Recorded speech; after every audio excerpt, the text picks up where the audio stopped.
كذلك تأتي أمامنا الطالبة مسلمة بنت عبد المالك السلفي، وهي تخطب أمامنا باللغة العربية، وعنوانها مكانة المرأة في الإسلام، فلتتفضل مشكورة. السلام عليكم ورحمة الله وبركاته. حمدا ومصليا أما بعد، فقد قال الله تبارك وتعالى في القرآن المجيد والفرقان الحميد: وأعوذ بالله من الشيطان الرجيم، بسم الله الرحمن الرحيم. للرجال نصيب مما ترك الوالدان والأقربون، وللنساء نصيب مما ترك الوالدان والأقربون، مما قل منه أو كثر نصيبا مفروضا. وقال النبي صلى الله عليه وسلم: المرأة راعية في بيت زوجها مسؤولة عن رعيتها، وأوجب على الزوج نفقتها وكسوتها بالمعروف. أما بعد، رئيس الحفل المؤقت وضيفنا الكرام وأساتذة الأعزة وأخواتي في الجامعة، إني أريد أن ألقي بينكم خطبة مختصرة حول الموضوع مكانة المرأة في الإسلام، كي تعرفوا بذلك جيدا مكانة المرأة قبل الإسلام أو في الإسلام أو في المجتمع الغربي المعاصر.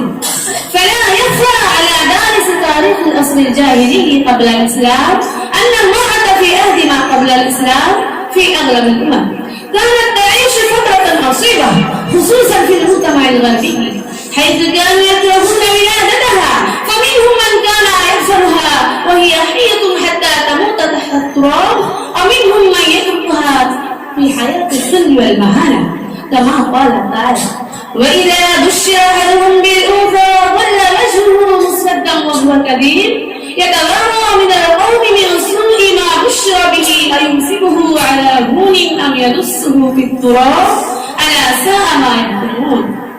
وقال الله تعالى: وإذا الموءودة سئلت بأي ذنب قتلت. أيتها الأخوات، أود الآن أن أستلفت انتباهاتكم إلى أن الإسلام هو أول دين صان كرامة المرأة، وأعطاها حقوقا وأوفر، وأسمع مكانتها، وأقدم شأنها، ورفع المظالم عنها، وأعطاها اعتبارها في الإنسانية في التاريخ البشري. لم يسبق إلى بيان ذلك دين من الأديان والملل، كما قال تعالى: يا أيها الناس فذكر سبحانه أنها شركة الرجل في مبدأ الإنسانية، كما هي شركة الرجل في الثواب والعقاب على الأمل. من عمل صالحا من ذكر أو فهو مؤمن فلنحيينه حياة طيبة ولنجزينهم أجرهم بأحسن ما كانوا يعملون. وحرم سبحانه أن اعتبار المرأة من جملة موروثات الزوج الميت، فقال تعالى: يا أيها الذين آمنوا لا يحل لكم أن ترثوا النساء كرها، فضمن لها استقلال شخصيتها وجعلها وارثة لا موروثة، وجعل المرأة حقا في الميراث من مال قريبها. فقال تعالى: للرجال نصيب مما ترك الوالدان والأقربون، وللنساء نصيب مما ترك الوالدان والأقربون، مما قل منه أو كثر نصيبا مفروضا. وقال الله تعالى: يوصيكم الله في أولادكم للذكر مثل حظ الأنثيين، إلى آخر ما جاء في توريث المرأة أما وبنتا وأختا وزوجة. وفي مجال الزوجية حصر الله الزواج على أكبر حدا أعلى بشرط القيام بالعدل المستطاع، وأوجب معاشرتهن بالمعروف.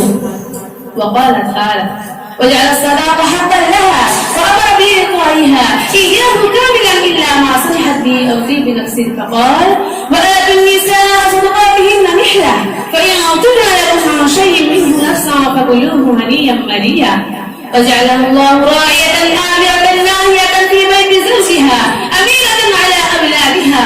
قال صلى الله عليه وسلم: المرأة راعية في بيت زوجها مسؤولة عن رعيتها، وأوجب على الزوج نفقتها وكسوتها بالمعروف. أيها الحضور، إذا درستم أحوال المرأة وأوضاعها في المجتمع الغربي تجدون أن المرأة فقد كرامتها وعفتها ووقارها وحشمتها، وتجردت عن الأدب والحياء والأخلاق الفاضلة، وتجدونها خارجة من بيتها تشارك الرجال في أعمالهم جنبا الأشفاء أو مزيفة في الطائرات أو مدرسة في فصول الدراسة المختلفة أو ممثلة أو مسرحة. هل هذه هي الكرامة؟ وهل هذه هي العفة؟ وهل هذه الحريات النافعة للمرأة التي أعطتها القوانين الغربية الوضعية الخابية الخاسرة التي تدعي أنها هي حامية الحقوق وحافظ العفة والكرامة ومقرة الأمن والسلام؟